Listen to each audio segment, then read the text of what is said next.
Hello.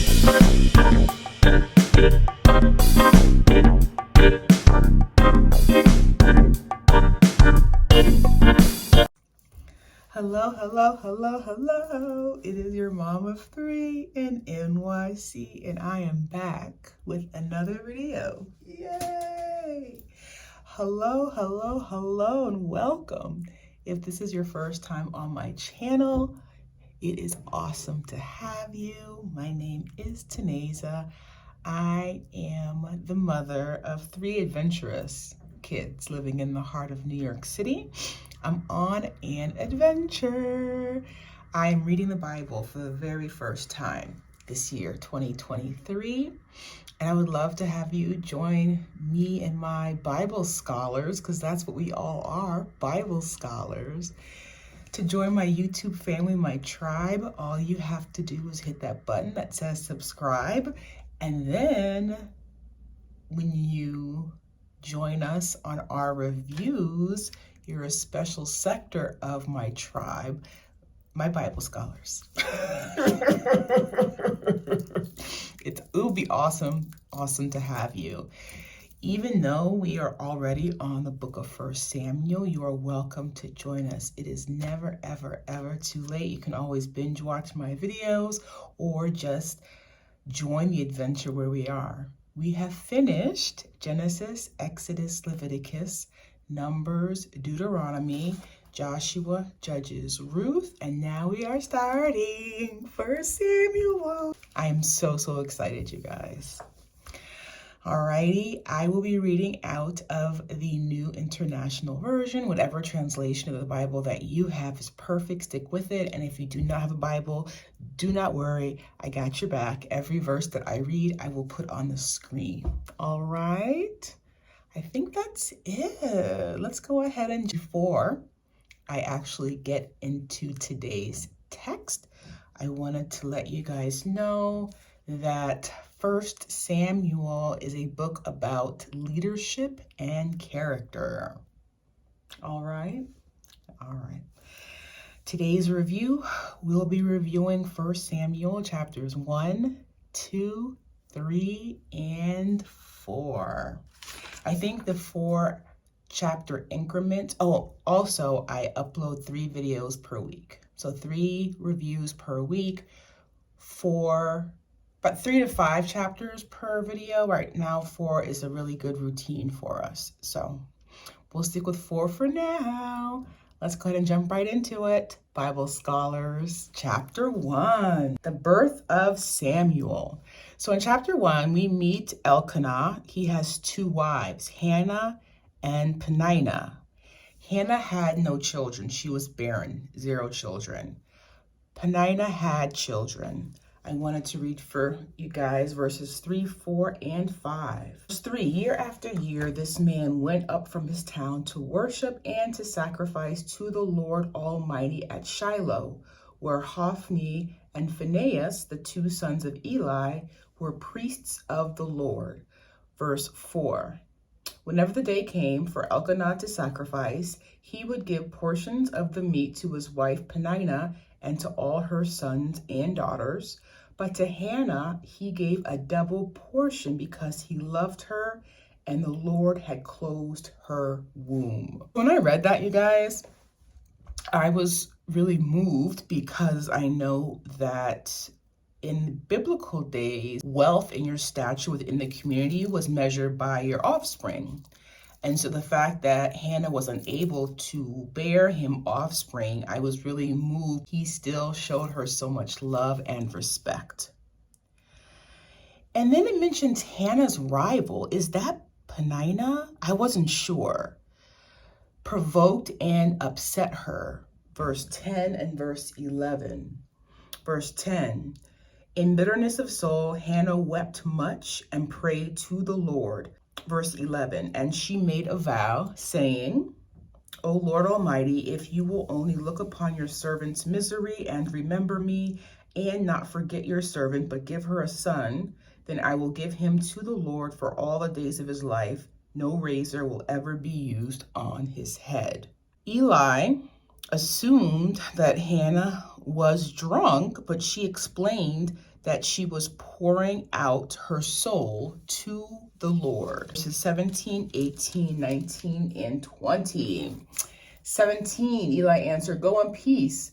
May the God of Israel grant you what you have asked of him." Verse 18, she, Hannah, said, "May your servant find favor in your eyes." Then she went her way and ate something, and her face was no longer downcast. Verse 19, early the next morning, they arose and worshiped before the Lord, and then went back to their home at Ramah. Elkanah lay with Hannah his wife, and the Lord remembered her.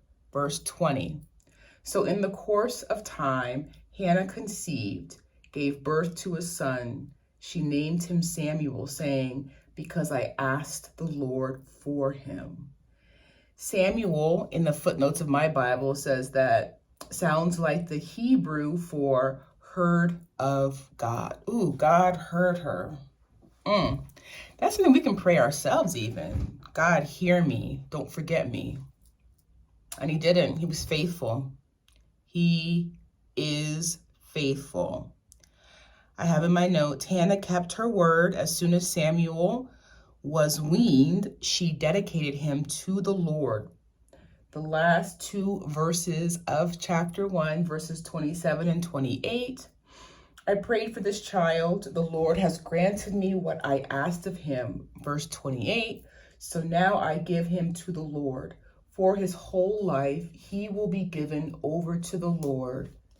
And he worshiped the Lord there. Beautiful. Chapter 2. Chapter 2. Hannah's prayer. Leave in the comments below, especially Miss Arlene and Miss Narita, would you guys like a video of me reading Hannah's entire prayer? It's just so beautiful. I'll share some of my favorite verses. Verse 2, there is no one holy like the Lord. There is no one besides you. There is no rock like our God. Verse 9, he will guard the feet of his saints, but the wicked will be silenced in darkness. It is not by strength that one prevails. It's not by strength. Ooh.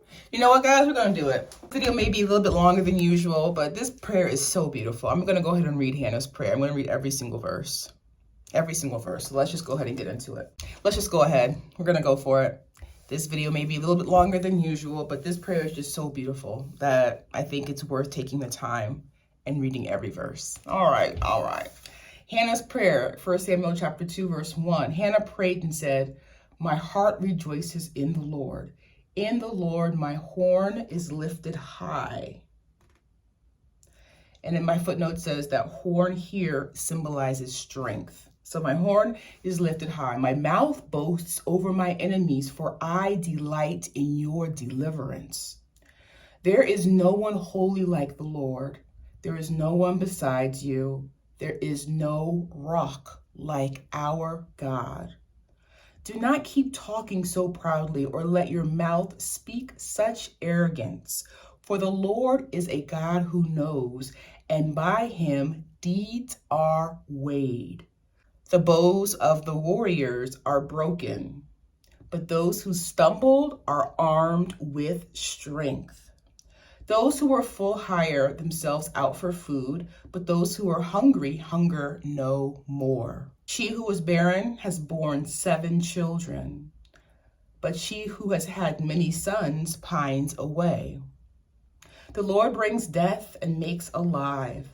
He brings down to the grave and raises up. The Lord sends poverty and wealth. He humbles and he exalts. He raises the poor from the dust and lifts the needy from the ash heap. He seats them with princes and has them inherit a throne of honor. For the foundations of the earth are the Lord. The foundations of the earth are the Lord's. Upon them he has set the world. He will guard the feet of his saints, but the wicked will be silenced in darkness. It is not by strength that one prevails. Those who oppose the Lord will be shattered. He will thunder against them from heaven. The Lord will judge the ends of the earth. He will give strength to his king and exalt the horn of his anointed. Beautiful prayer. Oh, this is my very first time even knowing about Hannah's prayer. Wow. Wow. I have in my notes, Hannah really did dedicate her son Samuel to the Lord. Hannah was obedient and conceived 3 sons and 2 daughters. Second part of chapter 2 is about Eli's wicked sons. Eli's sons were, again, they're the priests, were notorious for wicked deeds, such as stealing sacrifices and sleeping with women. I wanted to read for you guys verses 22, 23, 24, 25, and especially verse 26. Eli, who was very old, heard about everything his sons were doing to all Israel, how they slept with the women who served at the entrance to the tent of meeting. Verse 23. So he said to them, "Why do you do such things? I hear from all the people about these wicked deeds of yours." Verse 24. "No, my sons, it is not a good report that I hear spreading among the Lord's people." Verse 25. "If a man sins against another man, God may mediate for him. But if a man sins against the Lord, who will intercede for him?" His sons, however, did not listen to their father's rebuke, for it was the Lord's will to put them to death. Verse 26, "And the boy Samuel continued to grow in stature and in favor with the Lord and with men." That could be another prayer that we pray this year, you guys. Favor with the Lord and with men. There is prophecy against the house of Eli. Consequences of the evil behavior was that the long life of Eli's house was cut off.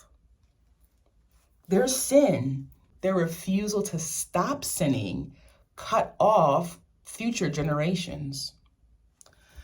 Woo! Verses 31, 32, and 33. "Time is coming when I will cut short your strength and the strength of your father's house, so that there will not be an old man in your family line." Verse 32. "You will see distress in my dwelling. Although good will be done to Israel, in your family line, there will never be an old man." Verse 33. "Every one of you that I do not cut off from the altar will be spared, only to blind your eyes with tears and to grieve your heart, and all your descendants will die in the prime of life."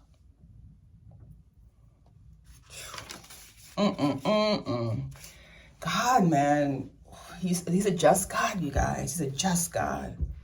Chapter 3, the Lord calls Samuel. Verse 1, "Samuel ministered before the Lord under Eli. In those days, the word of the Lord was rare. There were not many visions. One night, Samuel was lying down in the temple of God. The Lord called Samuel. Samuel ran to Eli and said, 'Here I am.' Eli told Samuel he did not call him." In verse 6, again, the Lord called Samuel. Samuel got up, went to Eli, and said, "Here I am. You called me." "My son," Eli said, "I did not call. Go back and lie down." After the 3rd time, Eli realized that the Lord was calling Samuel. Therefore, he gave him these instructions. Verse 9, "Go and lie down. If he calls you, say, 'Speak, Lord, for your servant is listening.'" So Samuel went and lay down in his place. Verse 11, 12, 13, and 14. "The Lord said to Samuel, 'See, I am about to do something in Israel that will make the ears of everyone who hears it tingle.' Verse 12, "At that time I will carry out against Eli everything I spoke against his family, from beginning to end." Verse 13, "For I told him that I would judge his family forever because of the sin he knew about. His sons made themselves contemptible. My footnote says blaspheme God.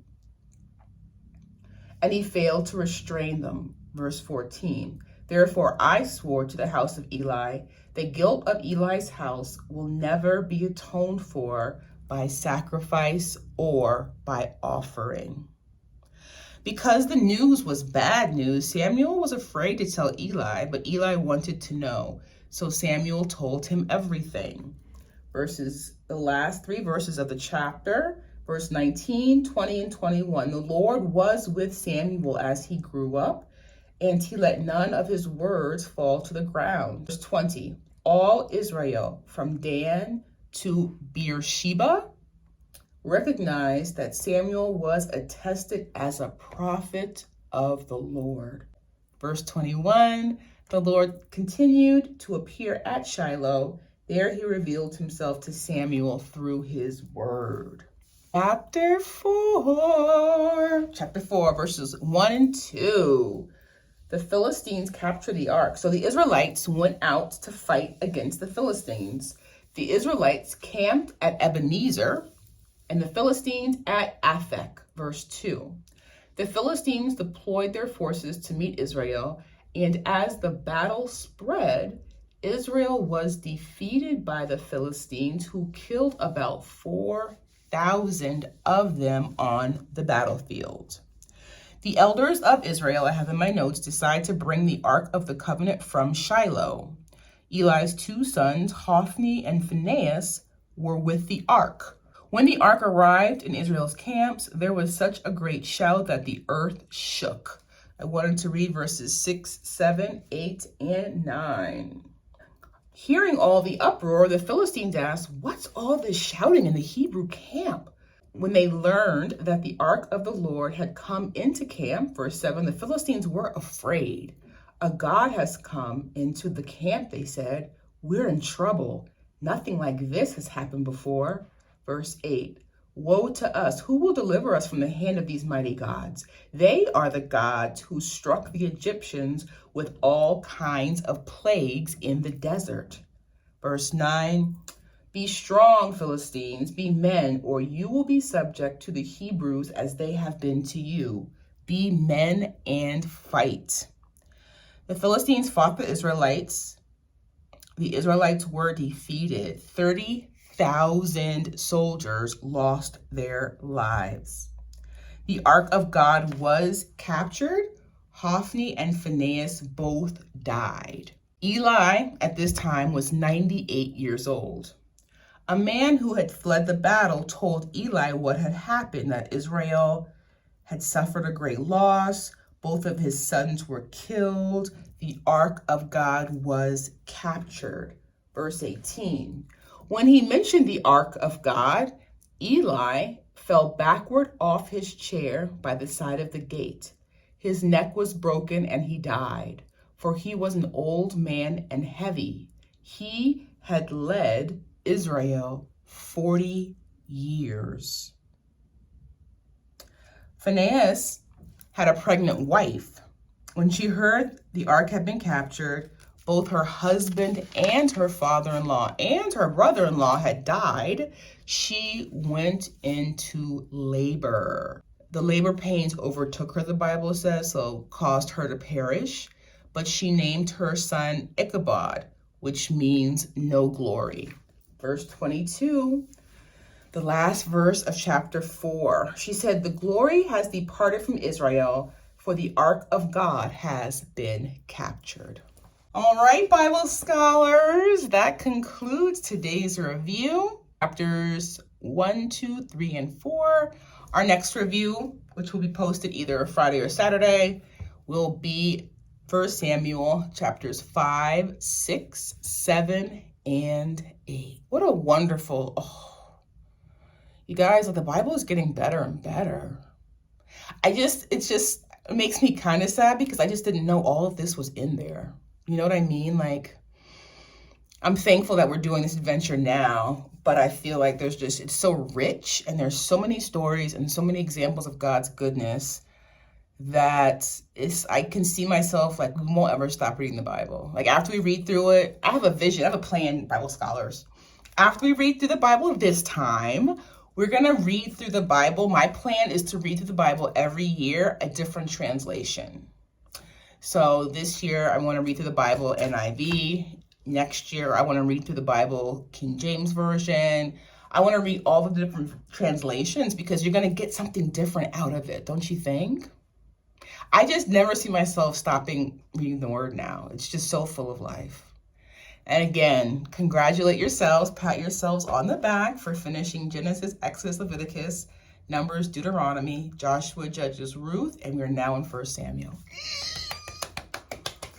All right, as always, Bible scholars, any questions, comments, or revelations, drop them in the comments below. And welcome to all of our new Bible scholars who have joined our adventure.